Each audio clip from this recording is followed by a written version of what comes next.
6 years ago, my brother took the woman I was about to propose to.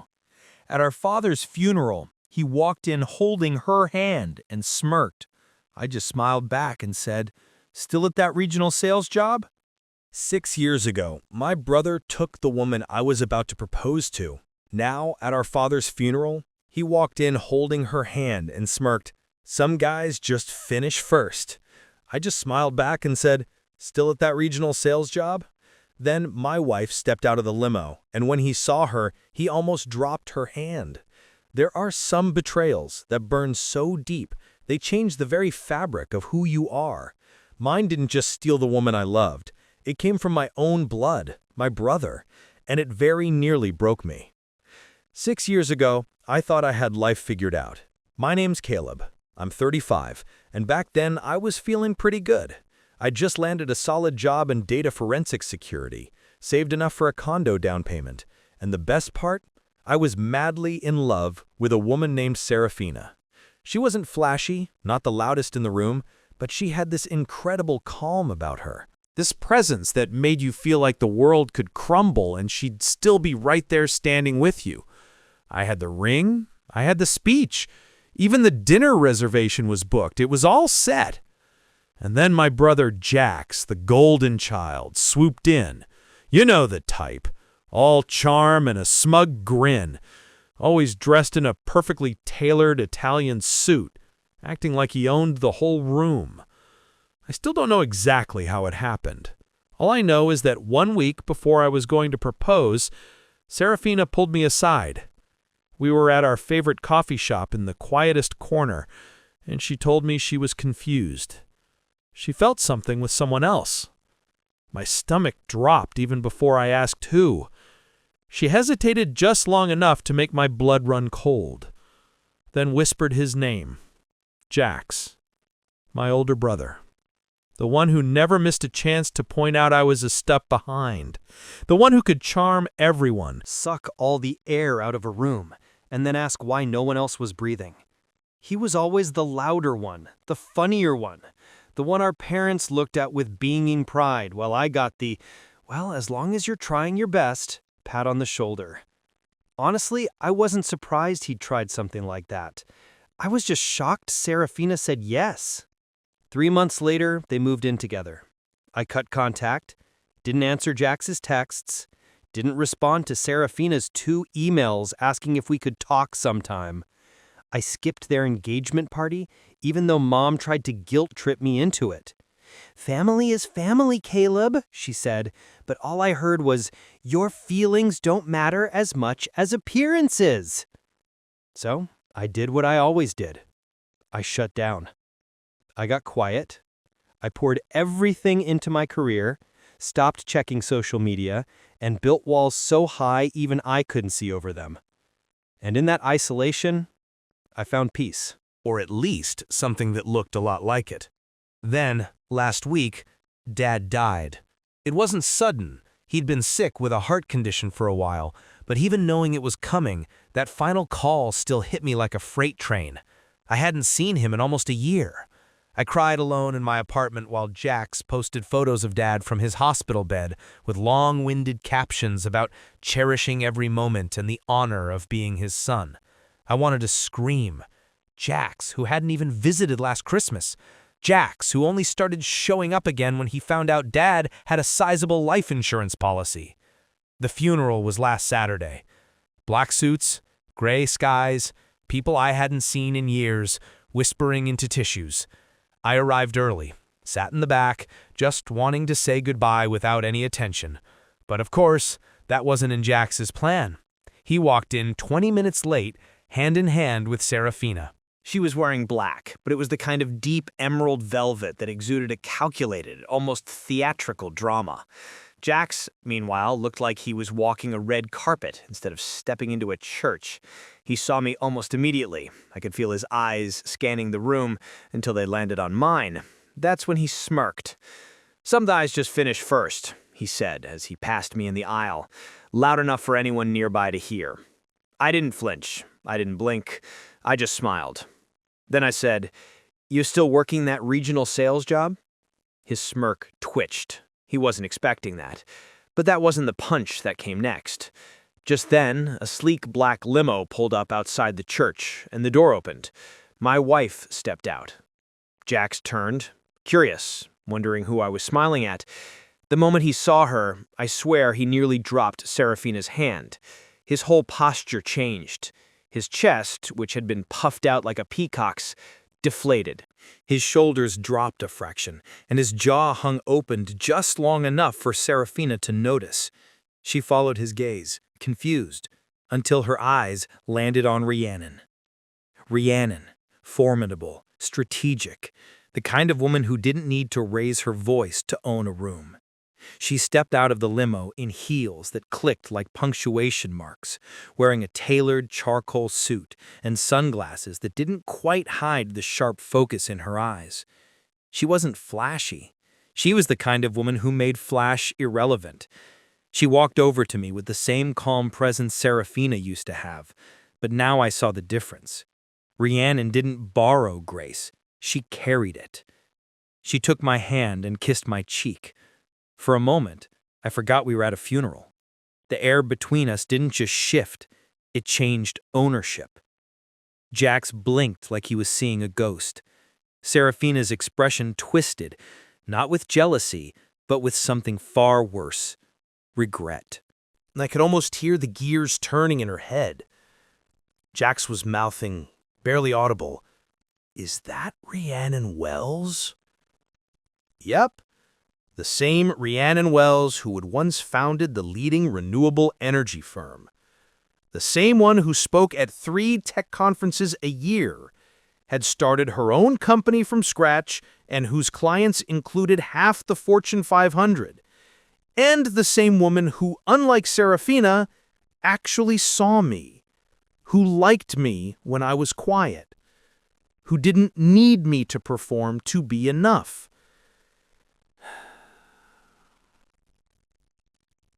But I didn't say a word.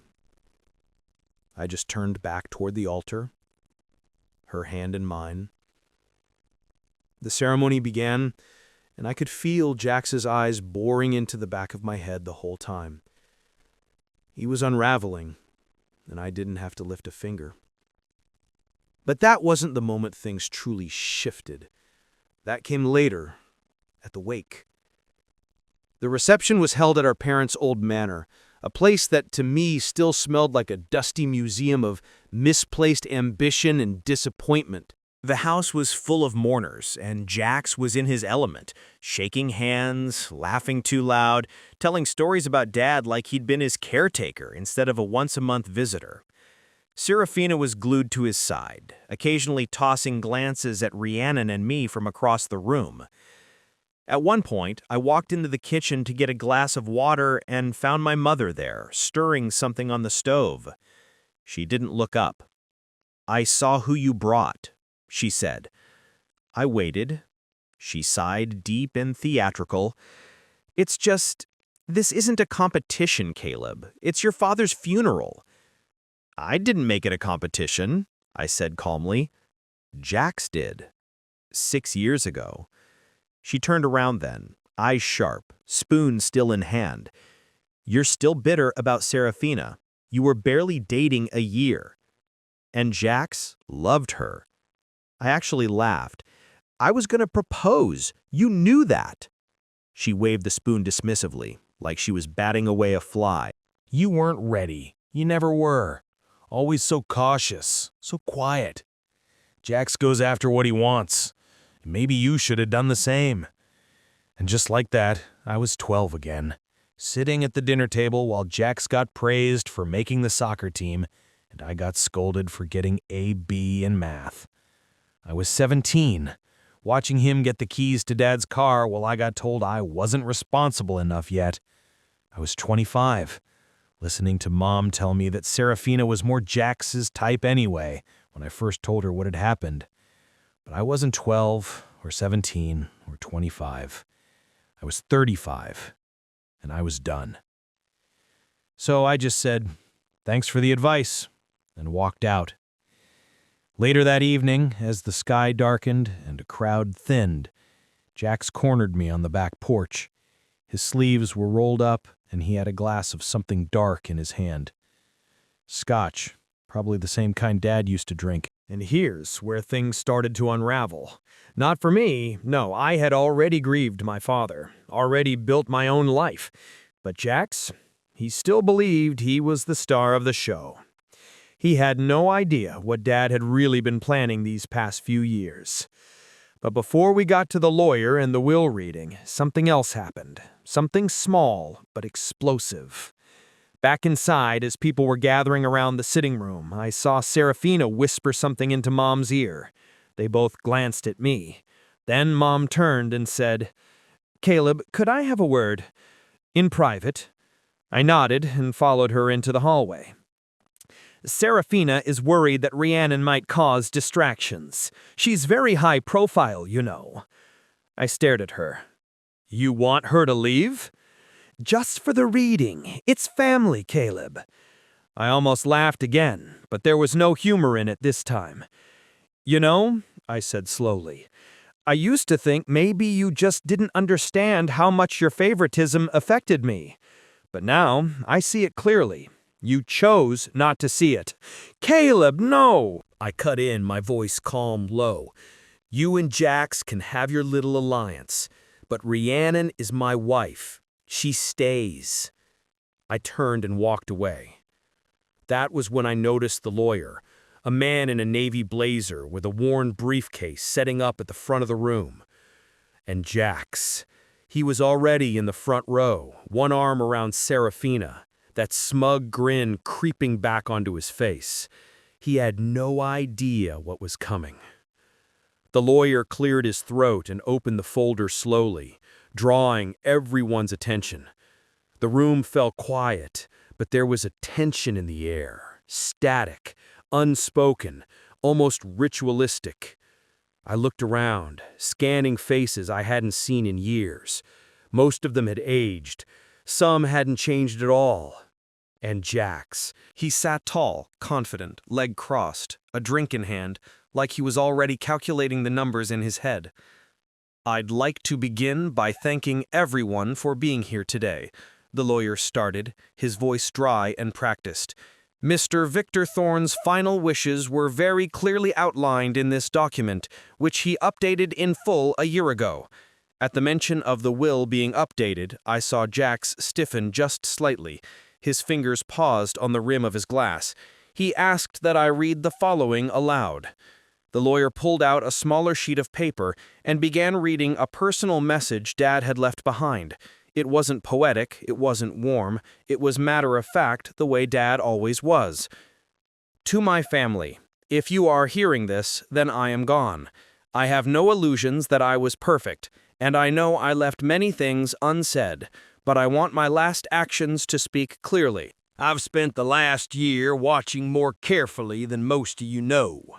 I've seen who showed up and who didn't, who gave with no expectations, and who took with both hands. What I built will not go to waste, not again." A few people shifted in their seats. Mom blinked hard, her lips pressed tight. Jax, however, gave a tiny smirk like he thought Dad was talking about me. I felt Rhiannon's hand gently rest on mine. The lawyer placed the paper down and lifted the actual will. "Let's begin with the estate," he said. "Mr. Thorne's residence, valued at approximately $2.1 million, will be transferred to—" Jax leaned forward slightly. "Caleb Thorne." You could have heard a fork drop. I didn't move, didn't blink. My expression didn't change, but inside my heart skipped. Not from joy, from shock. Jax's head jerked toward me. "What?" he blurted. The lawyer didn't flinch. "The primary residence, along with all its contents, belongs solely to Mr. Caleb Thorne." "That has to be a mistake," Mom said, her voice rising. "Victor promised Jax the house years ago." "There was a previous version of the will," the lawyer confirmed, "but it was legally nullified and replaced.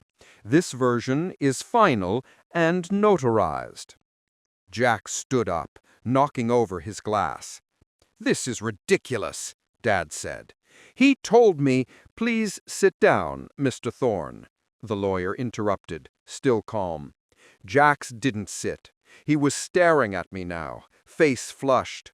Serafina reached for his arm, but he shook her off.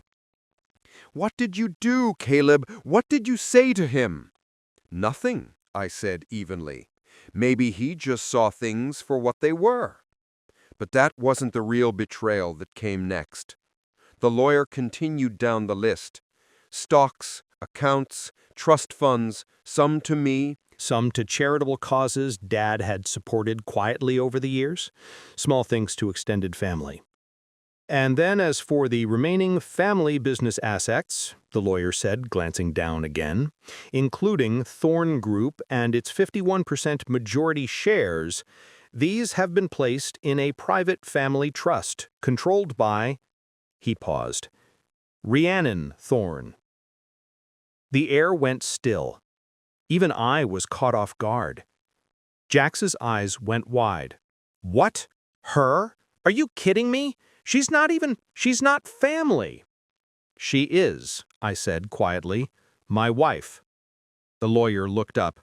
Mr. Victor Thorne explicitly stated that he admired Mrs. Thorne's business acumen and her vision for long-term sustainability. The trust ensures voting control over the company remains in her hands. Mr. Jax Thorne retains no shares. That was the knife. But the twist came from the person none of us expected. Mom stood up. "Victor would never do that," she snapped. "He would never give it to her, not over his own son." The lawyer calmly unfolded another letter. "Mrs. Thorne, there's a personal note addressed to you. Would you like me to read it?" "I don't care what it says," she barked, eyes burning. The lawyer read it anyway. "To Evelyn, you've spent the better part of 30 years telling me which son deserved more. I let you. I thought I was avoiding conflict, but I saw how you treated Caleb after Serafina left him. I saw how little you believed in him. I stayed quiet when you tried to push Jax into the company, but I'm done staying quiet. This company will go to the person who reminds me most of the man I once wanted to be. You may not like it. That's your burden to carry now." Silence felt like someone had shut off the sound in the room. Mom's mouth opened, then closed. Jax just stood there, hands shaking. Serafina was shrinking beside him, her eyes flicking. But the real fallout hadn't even begun yet, because as the room emptied and the lawyer packed up, Rhiannon leaned in and whispered something to me. And when I heard it, I almost dropped her hand. Rhiannon didn't raise her voice. She didn't need to. Her words were like a scalpel, precise, quiet, and instantly sharp. "He tried to contact me," she whispered before the funeral, "a week ago, through a mutual client." I didn't react right away. I just kept my eyes on the now half-empty room, watching Jax storm off toward the garage like a man looking for something to break. My throat tightened when I asked, "When?" "Last Friday," she said softly. "He asked our client to pass along his number to me. Said it was about a business proposal." "Why didn't you tell me?" "I didn't tell you because I wanted to see what kind of move he was making first. And now we knew. He hadn't just stolen the woman I loved years ago. He hadn't just paraded her in front of me at Our father's funeral, mocked me with that smug little jab about finishing first. He was still trying to sink his claws into everything I had, even after everything that had just happened. And the worst part, it still hurt. I thought I was past it. I thought marrying Rhiannon, rebuilding my life, and watching Jax's smug smile finally crumble would be enough. But it wasn't. Because somewhere, deep down, part of me still wanted a brother. Still wanted my mother to see me just once without measuring me against the shadow she'd shaped Jax into. Later that night, I stood in my old childhood bedroom, now empty, stripped down. The posters and trophies long gone. Just 4 beige walls and a small desk that still had a Carver +E in the corner. I must have done that when I was 13. when I still believed love was permanent and families were forever. Rhiannon had gone to take a call outside. I told her I needed a moment alone. That's when I saw it. An old photo on the shelf above the desk, faded, bent at the edges. It was me and Jax in high school at some summer-like trip, shirtless, grinning, arms slung around each other's shoulders, like we actually had each other's backs. He had that same cocky smile. All those years of trying to earn respect, trying to be the better man, trying not to let the bitterness fester. And now here I was, sitting in the wreckage of a family that had never really valued me. A father who came around too late, a mother who still thought I was the backup plan, a brother who saw me as little more than a stepping stone to his next win. I didn't cry, not this time, but I felt hollow, and I hated that part of me still cared. When Rhiannon came back in, she didn't say anything. She just placed a hand on my shoulder and stood beside me in silence. I reached up and took her hand, threading my fingers through hers. "I don't want to fight them," I murmured. "Not anymore." "You don't have to," she said. "But I also can't just keep letting them rewrite the narrative. I can't let Jax twist this into another story where I'm the villain who stole his life." "Then don't," she said simply. "Tell the truth. In your way, on your terms." Her words stuck with me. I stayed up that night, walking the halls of the estate. Every corner held some piece of a memory, some good, some sour. I found myself in Dad's study around 2 a.m., flipping through some of his old journals and notes. He wasn't much of a writer, but he'd kept records, letters he never sent, budget notes, even printouts of old emails between him and our family lawyer. In one of them, I found a sentence that stopped me cold. "Caleb's not loud, but he's solid. I don't say it enough, but he's who I'd want in charge if it all came down." I didn't know whether to feel pride or anger. Why had he never said this to me? Why did he only find his voice through paperwork and lawyers after he was gone? But that sentence, it lit something in me. Not rage, not revenge, just resolve. I closed the folder, pulled out my phone, and began typing. The next morning, I asked Rhiannon to help me get a few things moving. I made calls. I contacted the board of Thorn Group. I started reviewing the bylaws. I didn't know exactly what I was building toward yet, but I knew I wasn't going to just sit back and watch Jax throw one last tantrum and try to burn everything down. Because he would. I knew that now. This wasn't over for him. Not by a long shot. But it was changing for me. I wasn't going to play defense anymore, and if Jax wanted to test how solid I really was, he'd get his answer soon enough. The shift didn't happen overnight. It never does. But over the next few weeks, something changed. Not just around me, but in me. I returned home with Rhiannon to our place in New York, a penthouse with wide windows and a quiet view of the Manhattan skyline. The kind of home that felt calm, like it had nothing to prove. I remember standing on the balcony that first evening back, watching the sun dissolve into the ocean, feeling something I hadn't felt in a long time. Certainty. Not about what I'd do next, but about why I had to do it. Jax was silent for about 10 days after the will reading. No texts, no calls, not even one of his dramatic rants on social media. I knew what that meant. He was scrambling behind closed doors. He was surely contacting every connection, every lawyer, every family friend who might find a loophole or some shred of sympathy to rally behind him. He'd always believed that confidence could fill in the gaps where competence failed. But now, there were no shortcuts, no mom to whisper in Dad's ear, no Serafina to run to when the lights dimmed. Meanwhile, I began the process of stepping into the role Dad had quietly built for me. At first, I wasn't sure I'd even keep the company. But Rhiannon, ever the strategist, said something that stuck with me. "You don't have to wear your father's shoes. Just walk the path he paved with your own stride." So I did. I flew down to meet the Thorn Group board 2 weeks after the funeral. I expected skepticism, doubt, maybe even resistance. Instead, I walked into a room of gray suits and expectant eyes. And the first thing the chairman said was, "You look just like your father when he was young." But I didn't feel like him, and I didn't want to be him. I told them as much. I'm not here to make promises I can't keep, I began. But I won't coast on my name either. I want to understand what this company needs to survive the next 10 years, not just the next quarter. They nodded slowly, at first, then with real interest.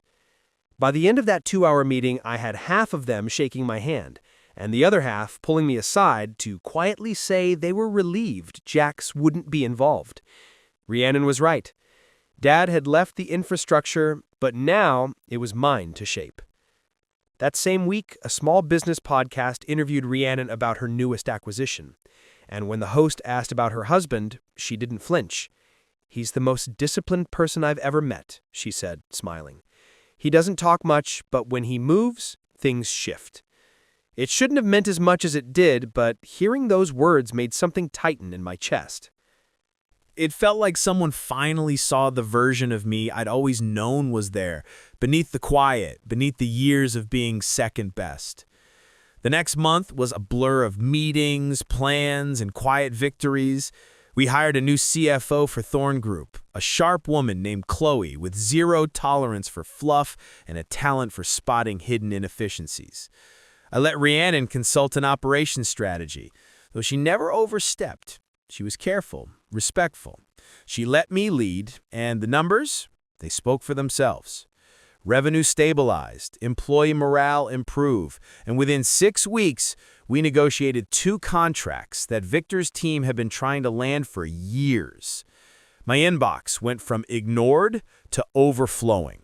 I found myself invited to dinners, conferences, private equity discussions, none of which had ever included me before.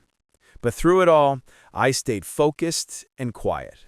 Let Jax make the noise. I was building the foundation. Then, on a rainy Tuesday afternoon, the phone rang. I was in the office going over restructuring plans with Chloe. I almost let it go to voicemail, but something made me answer. It was Serafina. "Hey," she said softly. There was a long pause, like we were both trying to figure out if we were strangers or still something else. "I wasn't sure you'd pick up," she continued. "But I wanted to say congratulations." I waited. She sighed. "You know, Jack's been difficult. He's taking it hard. He keeps saying you manipulated Victor somehow, or that Rhiannon made you do it. Did he?" I asked, my voice calm. "No," she admitted. He can't accept that you actually came out ahead, that you built something without playing dirty. It doesn't fit his version of the story." That line stuck with me. It doesn't fit his version of the story, because that's what it always was with Jax. A story where he was the hero, no matter how much wreckage he left behind. And now, he had no narrative that could explain this version of reality, where I didn't just survive, I thrived. Serafina hesitated, then in a quieter voice, "Can I ask you something?" I didn't answer, but she took that as a yes. "Are you happy?" I thought about that for a long moment. About Rhiannon curled up with her tablet on the couch at night, humming softly while she worked. About the quiet mornings with fresh coffee and shared glances across the kitchen. About the growing respect I was earning. Not demanded, not gifted, but earned, from people who once ignored me. "Yes," I said. "I am." Serafina was silent on the other end. Then she whispered, "I'm sorry." "I know," I said gently. "But that chapter's closed." She didn't argue, just hung up quietly. And when I looked up, I saw Rhiannon standing in the doorway holding 2 coffees. She didn't ask about the call, just raised a brow and offered the extra cup. I took it. Life had shifted subtly, but completely. But I knew the calm wouldn't last because I had just stepped fully into the life Jax believed belonged to him, and now somewhere out there he was rewriting his next move. And the only question left was how far would he go this time? It began with a single envelope delivered, no return address, no note. Just my name on the front, pinned in the kind of rushed handwriting you only see when someone is angry or desperate. I opened it at my desk the next morning. A light drizzled tapping against the office windows as New York yawned awake below. Inside was a folded set of documents, photocopies of emails, legal filings, and one printed text conversation. My heart rate slowed as I flipped through them. Then it started picking up again. Jax. He'd been trying to sell confidential Thorn Group client data to one of our competitors. Small time so far. Nothing that had moved past whispers. The emails showed him offering insight on contracts, vendor weaknesses, even private performance metrics. It hadn't gone through yet, but he tried. And the worst part, he wasn't even smart about it. He'd contacted an old acquaintance of his, someone he used to brag about beating in high school debates. Turns out that guy had climbed up the ladder at one of our rival firms, but apparently he had a moral compass and a conscience. He sent everything anonymously, didn't want to be involved, but couldn't ignore what Jax was doing. I sat back in my chair, staring at the ceiling. So this was it. Jax hadn't just accepted the loss, he was trying to sabotage me, to poison the ground I was finally standing on. Not to build something for himself, no, that would take vision, patience. He just wanted me to fall. For days, I didn't tell anyone. Not Rhiannon, not Chloe, not the board. Instead, I began gathering. I traced Jax's communication patterns, used my old skills in cybersecurity to check where else he might have sent things, what data might have been exposed. I discovered he had access credentials that should have been revoked when Victor passed, but someone in our outdated IT department had overlooked them. I quietly fixed the hole. No drama, no warnings, just preparation. Because if Jax was going to play dirty, then I needed to be several moves ahead. I flew out to New York for a conference the following week. Tech meets logistics. A strange combination, but one that mattered in our world. Rhiannon spoke on a panel, but I had a different reason for being there. I met with another company, a startup I'd been tracking for over a year. Quietly, I'd been considering expanding Thorn Group into something new. Digital inventory. Digital inventory automation. Something Victor never understood. But the world was shifting. Old models were rotting. And this startup, they were lean, smart, and hungry. All they needed was a strong partner to scale. I made them an offer. Not public, not loud, but enough to get their board's attention. If the deal went through, it would put Thorn Group in a position of dominance, not just survival, control across multiple verticals. The deal came with a catch, though. We'd need to do a full internal audit for legal compliance before they signed off. Standard practice, but for me, it was an opportunity. An audit meant every file, every communication, every ghost in the machine exposed. And Jack's fingerprints were all over things I now knew he'd hoped no one would ever see. I called Chloe into my office the next day. I want to do a top-owned systems audit, I said. She frowned. You mean for the acquisition? That's part of it, I said. But I also want to know who still has legacy access to confidential systems. Her eyes narrowed just slightly. You think someone's poking around? Not yet, I said, but I want to be ready if they do. She didn't press because she trusted me now. And then, almost like fate aligning itself, I got another surprise.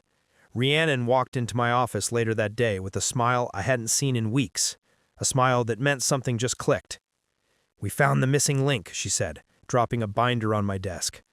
Inside were scanned documents from a property we'd inherited, some old development land our father had bought years ago but never built on. He always said it was too risky. But what Rhiannon had discovered through a quiet land survey was that the zoning laws had shifted. That land was now cleared for commercial construction downtown, a gold mine. And in the bottom of the folder was a contract Victor signed with a company Jax had once tried to start. A contract Victor never moved forward with, one he quietly buried. He never trusted Jax to develop it, but now it was mine. It's shovel-ready, Rhiannon said, and if you back it through Thorn Group, you could double your valuation inside a year. My head swam. Everything was aligning. Power, leverage, visibility. The very things Jax had always thought were his by birthright. He tried to break me 6 years ago, tried to humiliate me at a funeral, tried to claw at my foundation when I finally stood on my own. But he didn't know what was coming, because now I had more than money. I had proof. I had power. I had a company behind me, a wife beside me, and a name Jax couldn't erase anymore. Not even with lies.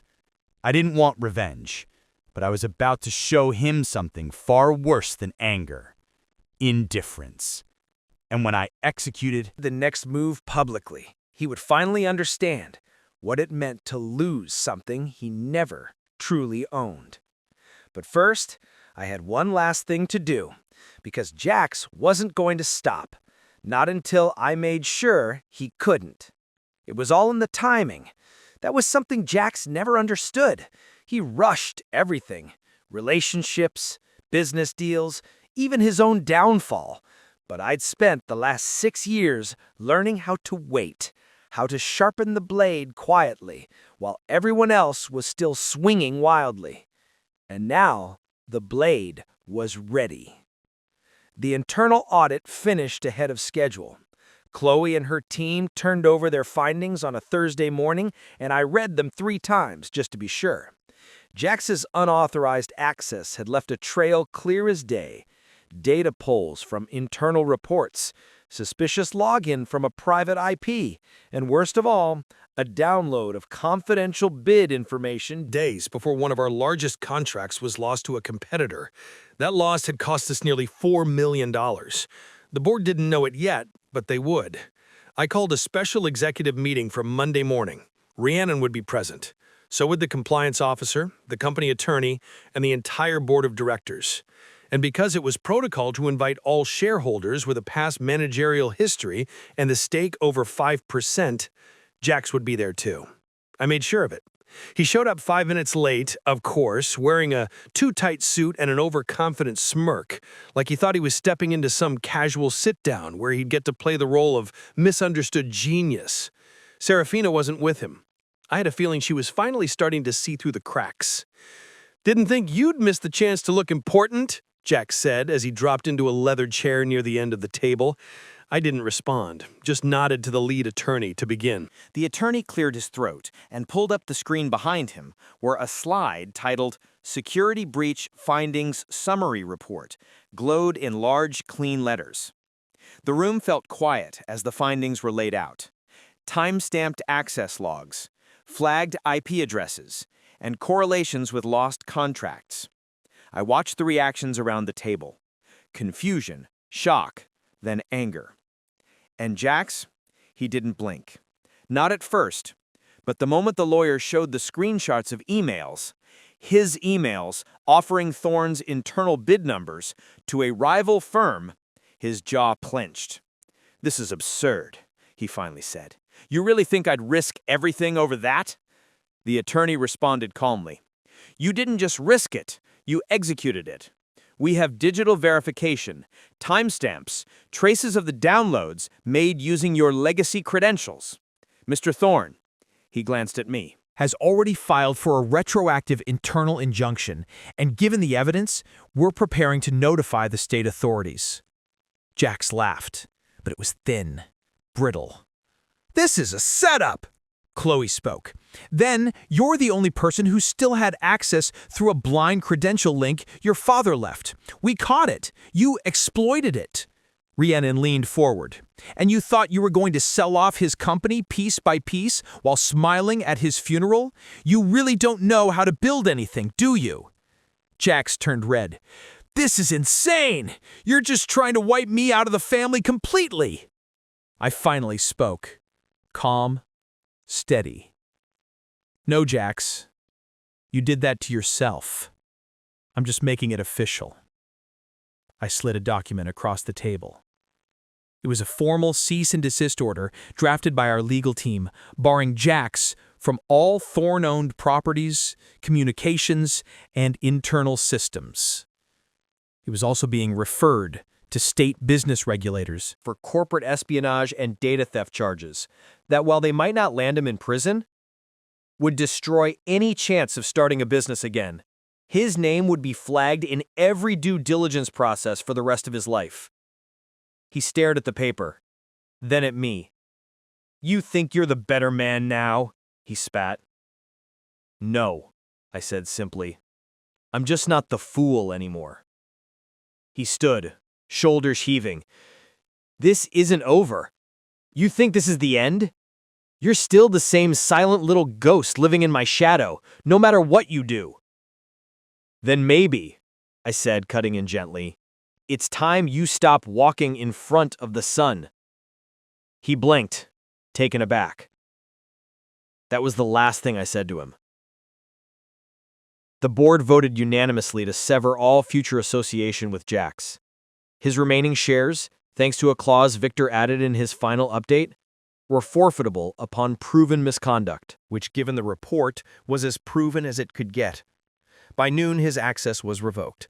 By nightfall, the press got wind of the internal security breach and the swift action taken by new leadership. I gave no comment. Rhiannon issued a one-line statement: "We protect what we build." Jax, I later heard, tried to get a meeting with one of our former competitors only to be politely turned away. He had burned too many bridges, and the ones he thought he could buy, they were owned by someone else now. Me. In the days that followed, I didn't celebrate. I just worked. Contracts were signed with the startup. Our market value rose. Rhiannon negotiated an investment partnership with a European firm that gave us presence in 3 new countries. I spent my days building, not gloating, not chasing ghosts. But there was one final moment that made the revenge truly settle. A letter arrived. Handwritten. No envelope this time, just a short message on lined paper. "You got what you wanted. I hope it was worth it. Jay." I folded it once and tucked it into the back of my desk drawer without a word, because I had no interest in responding. He wanted me to come down to his level, but I was already building something he couldn't reach anymore, and he finally knew it. The fallout came quickly. A week after the board meeting, Jax's name hit the industry blacklist. The startup circles he used to lurk in closed their doors. I didn't have to say a word. The documents we'd uncovered spoke louder than I ever could. His LinkedIn went dark. Serafina moved out quietly, without drama. I knew because Rhiannon received an automated change of address alert linked to one of the old shared properties Jax had tried to funnel through their joint accounts. She moved back in with her sister across town. I wasn't surprised. A month later, Evelyn called. I stared at the screen for a long time. It blinked once, twice, then I let it go to voicemail. She tried again the next day. This time, she left a message. "Caleb, I don't even know what to say. He's devastated. You didn't have to destroy him like that. He's your brother." No apology, not even a hint of accountability, just more excuses, more of the same. I deleted the message without replying. 3 months passed. Thorn Group was thriving. The acquisition was finalized, and with Rhiannon's guidance, we rolled out a new digital logistics platform that reduced processing time by 37%. Our valuation doubled.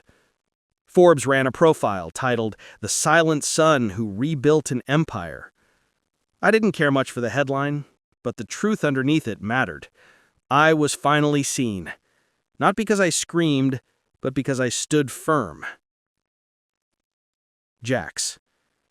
Moved to a smaller city 2 states over and launched a consulting firm under a different name. But it didn't last. Word spread. No one trusted a man with a record of corporate theft and a reputation for burning bridges. One of our clients sent me a photo a few months later.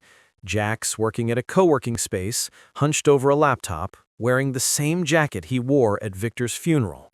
Same scowl, too. He wasn't building anything. He was just trying to stay afloat. Evelyn stopped calling after that. I think she understood I wasn't coming back. Not to Sunday dinners, not to birthdays, not to the fantasies she'd tried to preserve. The version of me who accepted scraps was gone. And Serafina? I saw her once by accident at a conference, standing near the coffee booth with a quiet, distant look in her eyes. She didn't speak. Neither did I. But the sadness in her eyes said everything. She hadn't just lost me. She'd traded me. And now the cost had caught up. That night, back at home, I stood on the balcony with Rhiannon, watching the city lights flicker beneath us. "You know," she said, You never once raised your voice through all of this. Didn't need to, I said. She smiled and leaned her head on my shoulder. You didn't just win, you outgrew them. And she was right. For the first time in my life, I didn't feel like I was standing in anyone's shadow. I was standing on solid ground, my own, and I'd built it from the ashes they left behind. They used to say, some men fight for power. I learned that true power isn't fought for. It's built quietly, brick by painful brick, until you stand on ground so solid no one can shake you. If you enjoyed the story, don't forget to hit that like button, subscribe for more crazy Reddit tales, and ring the bell so you never miss the next one. And hey, share your thoughts in the comments. I'd love to know what you would have done in this situation.